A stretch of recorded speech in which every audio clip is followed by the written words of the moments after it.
This is one of the older style Toro rollers, what I call the second generation. It has a radial ball bearing. This is a 6203 size ball bearing. Well, when you drive these bearings and seals out using the old shaft, this bearing often comes apart and it leaves the outer race inside the roller. So to remove that outer race, we're going to use our 1 1/4 to 1 1/2 inch collet. This is our most popular size collet. This is the same one that we use to remove tapered roller bearing cups. It's also going to remove this outer race. On this particular one here, we can either insert the lips of this collet into the grooves of the bearing race. We can also get behind this one, so we're going to get behind it and expand the collet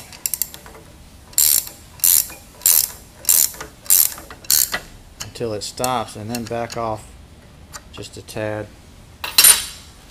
and then install our puller bridge and the standoffs. I'm going to leave one of these standoffs out so you can see what's going on. Tighten the puller bridge to the frame. Install our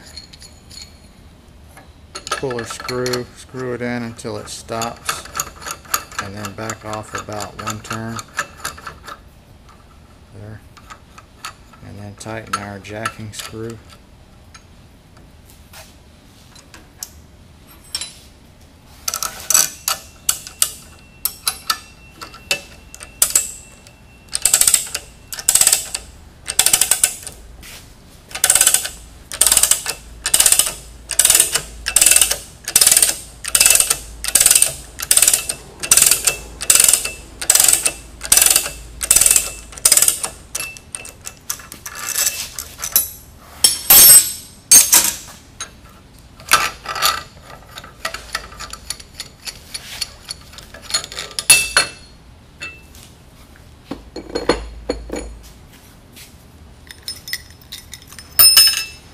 Okay, one thing I would like to mention, like I said, this is our 1 1/4 to 1 1/2 inch collet.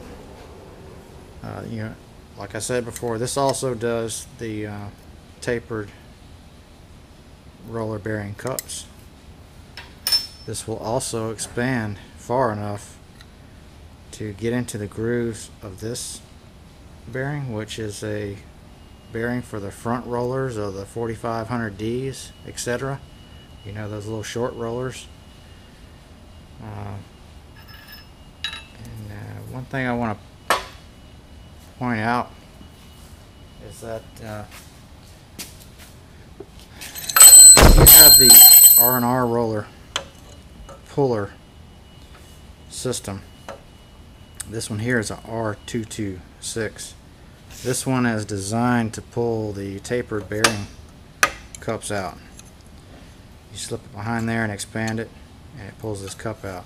Well, if you want to remove this race that we just removed using our 1 1/4 to 1 1/2 inch collet, this is not going to do it. This one is a little bit too big, so you're going to have to probably purchase another collet from R&R that's a smaller size. And then when you need to pull one of these races out, which is the front roller of the 4500Ds, etc., this collet is not going to expand far enough to do that. So you will have to purchase an additional larger size collet. So the point I'm getting at here is our most common size collet will remove the 3 most common size bearing races that you're going to run into. Whereas if you're going to use a R&R puller system, you're probably going to have 3 different size puller collets.